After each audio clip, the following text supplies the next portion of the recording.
Hi everyone. I'm actually right here um, making this video.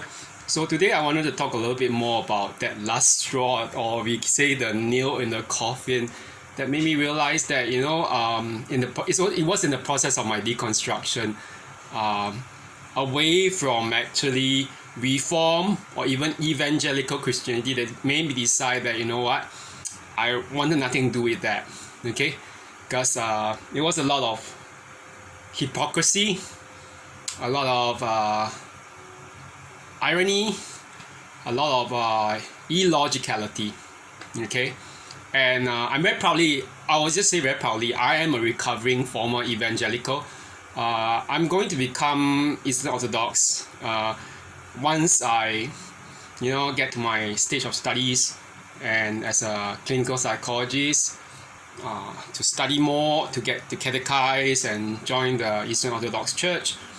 But I think the reason why I'm making this video is actually about the final nail in the coffin, that one thing, okay, that led me to realize what bull, what nonsense did I actually get myself into, okay. Okay, this is something based on what I actually wrote in my Instagram. It's gonna sound really offensive to some people, but I mean, I'm not claiming that all Christians are like that or that all Christianity is like that. But because I mean, if it's all like that, I wouldn't decide to be an Eastern Orthodox, and neither would I be actually pretty friendly towards Catholicism. But the whole thing is this: I said that Reform, basically Protestant evangelical Christianity, is really actually a contradictory brand of faith and belief. Okay, why do I say so? This was based actually on a recent video by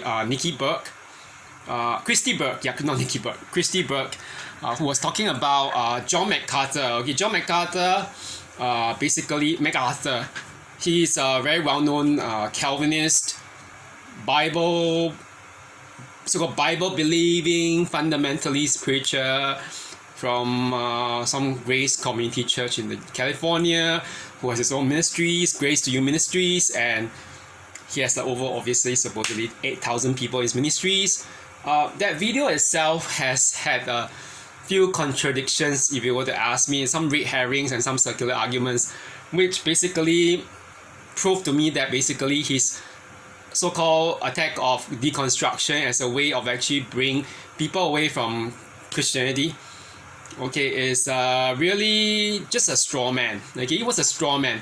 It was actually meant to actually manipulate people, to incite fear. Like it's a scare tactic actually, and it was also gaslighting people who left. Okay, so part of the few things that he said was, for example, I mean, he had this whole thing about people who left because of abuse, and he claimed that these people who left because of abuse, some bad experiences, that they didn't really they weren't really safe anyway to begin with. So basically, you know what, if you were abused, you should just stay on and sort it out, or get it all handled. I'm not sure what it is with him sweeping it under the rug, but okay. And then there was something else about him claiming that it used to be such that there was a crowd. It was such a hippie thing to actually join the church crowd, and now it is like joining the atheist or deconversion crowd that is hippie and that's so fashionable.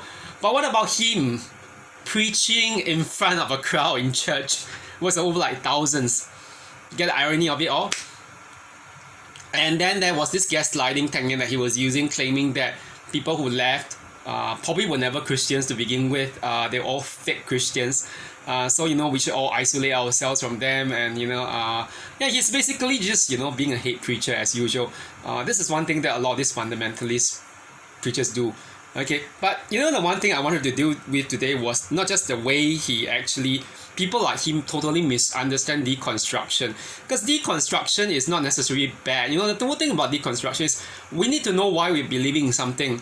If we never understand, we never take it down or break it apart to understand the basis of something, we will never know what we believe. We just basically, it's a case of the blind leading the blind. And what makes us any different from, like, see, that people from other religions, like they do stuff like suicide bombings and things like that, and they say, oh, it's in the name of God. And I mean, even there's the IRA does that. The Irish Republican Army, all these things about doing it in the name of God as well. I mean, although they claim to be Christians, and the thing is this, okay, I guess that the one nail in the coffin that really kill it all for me was when, I mean, it wasn't just so much the deconstruction thing, it was actually the whole thing that these people actually have in terms of insisting that we are justified by faith through grace alone. Okay, this is the basic thing. Sola fide, sola gratia. So you know what it is? They say that works do not come into any play whatsoever in determining whether we are saved. Okay, but as they say, the one common thing I always hear, I've been hearing over and over and over.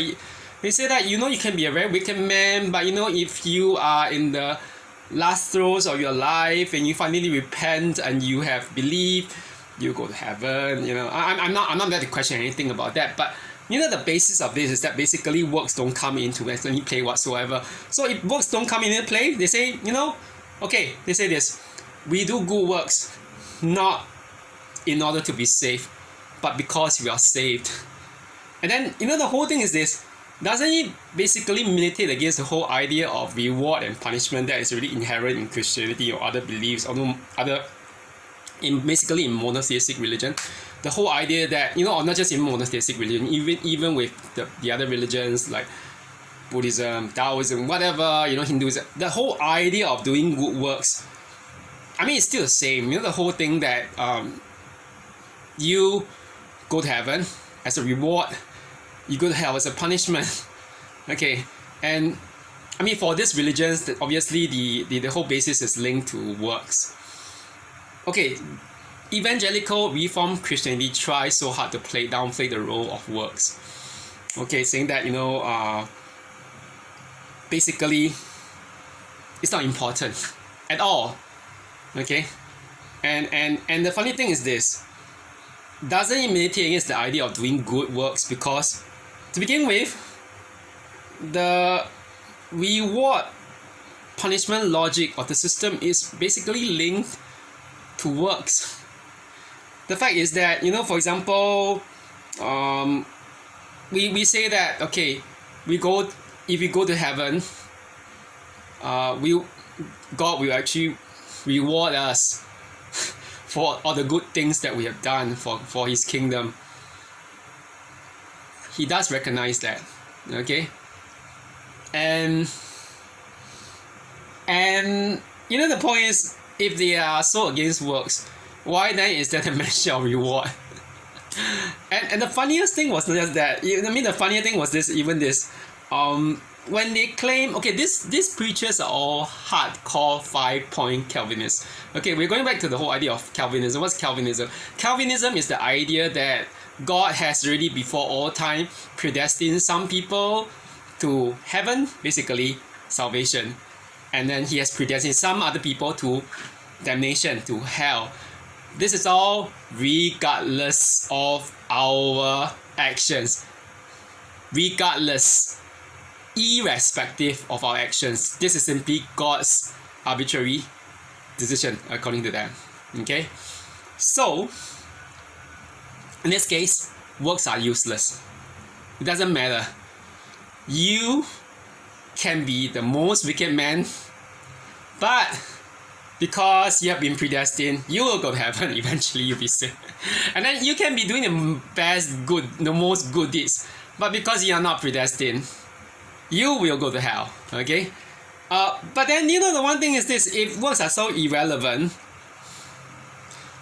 why then are these Calvinist preachers preaching about the whole thing about saving faith? And how is saving faith How do we know that a person has saving faith? You can't just say, faith is just saying, I believe in Jesus. No. For them, they said, okay, the whole common thing that is so ironic is when these preachers actually, the one thing they preach, they all preach is one thing. They say, Jesus has to be life, the Lord of your life in everything, including your hobbies, everything, everything in your life. He must be Lord.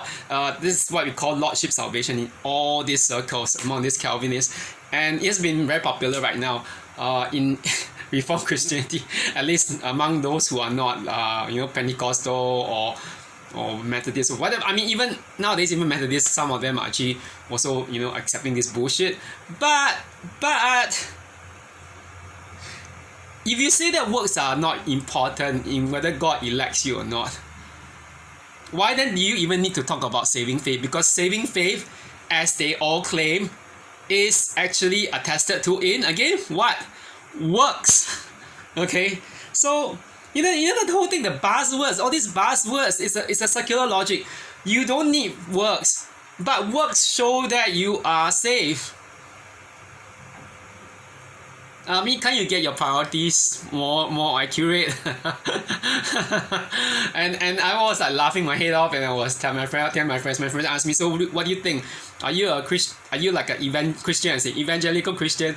Are you a Catholic or are you Orthodox? I actually say very clearly, I'm actually very much an Orthodox, because I believe that if you simply don't have any kind of attempt to even you don't want to be conformed to Christ's image. Are you really interested or even intent upon being a Christian?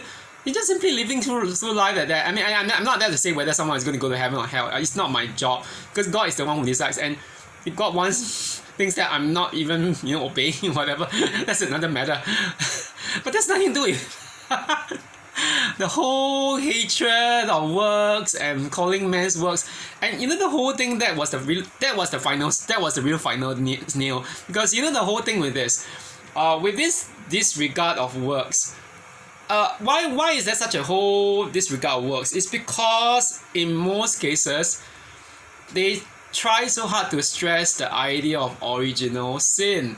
Okay, and not just even original sin. For them, they stretch it out even to the extent to say that, it's total depravity, it's total inability. It's funny. If Jesus told that woman who was caught in adultery, who was supposed to be stoned, sin no more.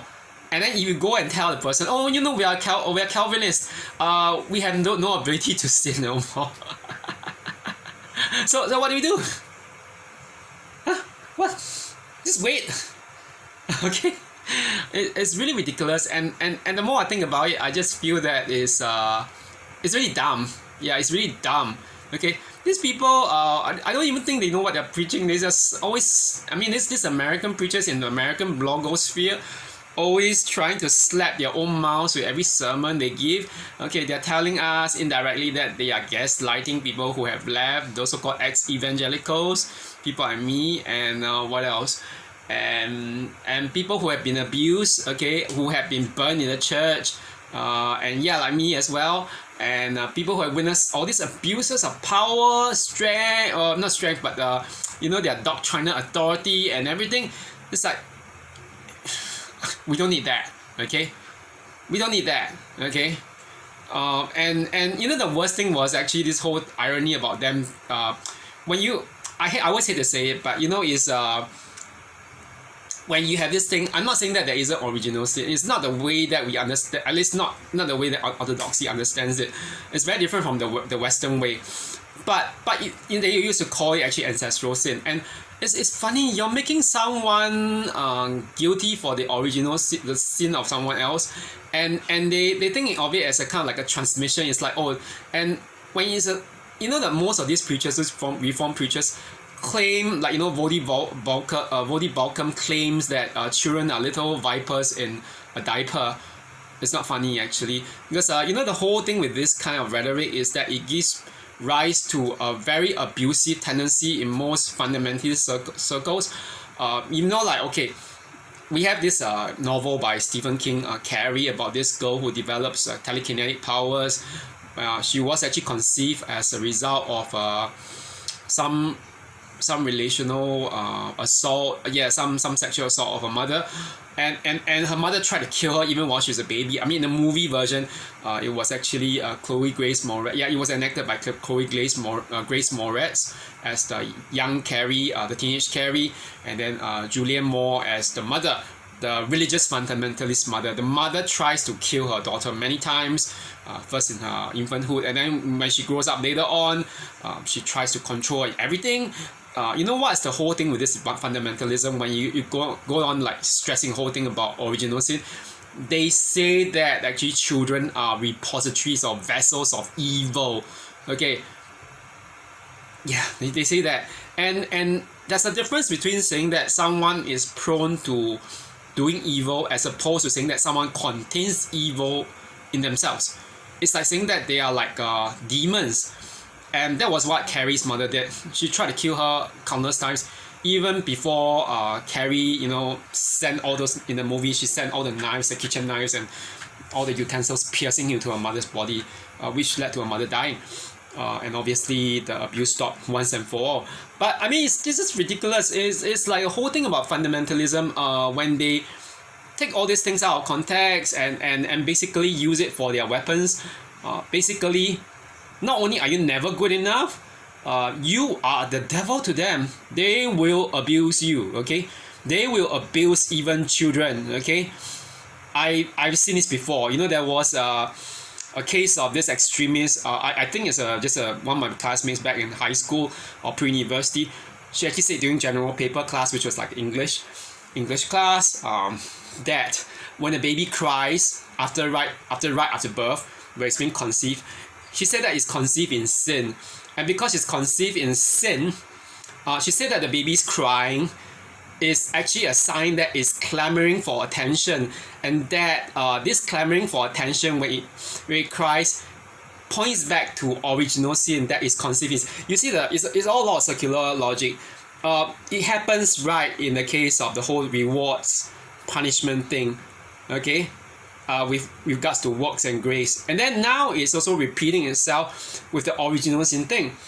And the thing is, anyone who knows medical knowledge will know that the reason why babies are crying right after birth is not because of this. It's because they have been separated from their mother after swimming, literally swimming and being immersed in a so-called sea or womb of amniotic fluid. So they're when they come out, the first thing they do is they're gasping for breath, they're trying to breathe, and they're crying because they finally can breathe. It's actually a good sign that they are alive, because babies which are not alive, which are stillborn, cannot cry. So that girl, gaslighting babies, okay? Evil, okay? I hate to say it. It's very mistaken. And there was one thing else. During my time in the Bible Presbyterian Church, there was this staff member for Grace to You Ministries, run by John. It's basically headed by John MacArthur. Basically, where they go around in different churches. They sell his materials, his books, his tapes, or whatever. Okay, the strange thing is this: there was one time when his son, that staff member's son, actually is like 4 or 5 years old, started crying right in the corner just at the doorstep of the church. He was crying really loudly. The father left him to cry without doing a thing, no talking, whatever, just let him cry. It's like, screw you kind of thing. So there was one other person's wife who was jokingly saying, which girl broke his heart for him to cry that way? Not funny, okay?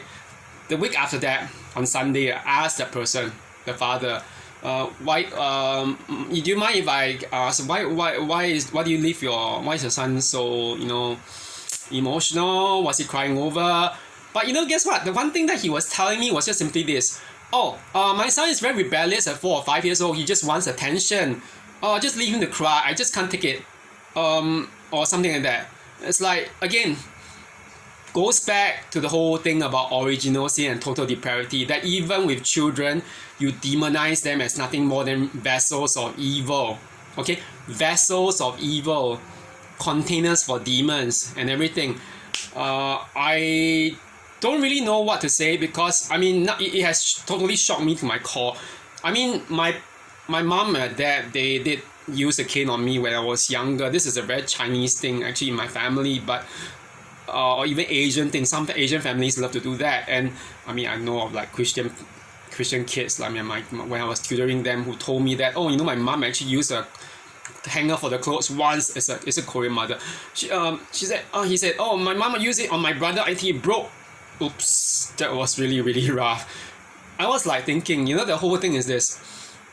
My parents used that on us and me and my sisters, but after a certain age, totally whole thing stopped. And I guess because we all fought back and we just didn't like it, and times are changing. You can't be using that same old method. You can't use those kind of things like original sin to justify parental abuse and neglect. Okay, but it seems that people are still doing that. And yeah, I mean my friends say, oh no, but why are you focusing that? I have a right to say that because I'm actually working in this field of psychology. I have a right to help people, to let them know what they are doing is hurting other people. Okay, this is not healthy. Okay, and I have every right to do it, to say that it's wrong. Okay, so don't you silence me. Even especially if you claim that it's being negative. It's not being negative. I'm calling out someone on what they're doing. Okay, so yeah, so back to this. The whole thing is that focusing being a fundamentalist with all those, the circular logic on reward and punishment, and even things like precepts like original sin, it leads to a it's a very self-affirming bias. It's a very circular logic which doesn't explain anything and which doesn't seem even plausible. And it causes a lot of psychological harm. Okay, really, I do not know what will happen to these kids. I pity the kids. They will grow up being scarred for life. Okay, or for a long time to come. And I don't know how long they're going to take to recover from that. Because trust me, I'm already taking like years to recover from this whole the whole use of scare tactics on me. And I was telling my one friend or acquaintance's uncle in the gym. I told him, oh, this scare tactics that I use, saying that if I change to another denomination, that let's say that which is non-Calvinist, because obviously the Orthodox Church does not understand things like the same way as the Calvinists, they will actually use hell to scare me, saying that you are becoming like a heretic, you go to hell and you'll be punished there. I just told him, the hell scare tactics don't work anymore on me. Okay, they can bugger off. I'm not going back to an evangelical church.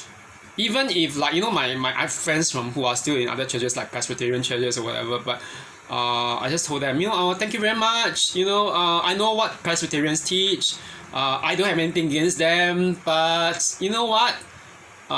Enough is enough, and I think that I know what I believe. Okay, I'm not deconverting from the Christian faith, but neither am I remaining as an evangelical. So thank you very much. Okay, so anyway, that's it. But to my this thing concerning the final nail in the coffin. Okay, bye bye evangelical Christianity. I have nothing against anyone who is evangelical, because I still have friends who are that. But the thing is this: when they start avoiding, again, the same thing about this concepts like sin and all this total depravity, all their concepts. The thing is this: focus on these concepts actually lead them to do some other things like avoiding those who are not believing in the same things as them. And I can't tell you how many people I actually lost just by telling them that I'm converting to Eastern Orthodoxy. I mean, the ones who accepted me are like my atheist friends and my Catholic friends. They're perfectly fine. Not those evangelicals though. They keep on telling me, oh, I just think you should go back to reading God's word. I am reading God's word, okay? I just don't believe the same things as you. I've come to a different conclusion, okay? So, and this whole lack of, logic is killing everything, okay? So anyway, that's it now. Okay, I'm going off to do something. Yeah, I have a bit of work to do. So have a good night, everyone. Bye-bye.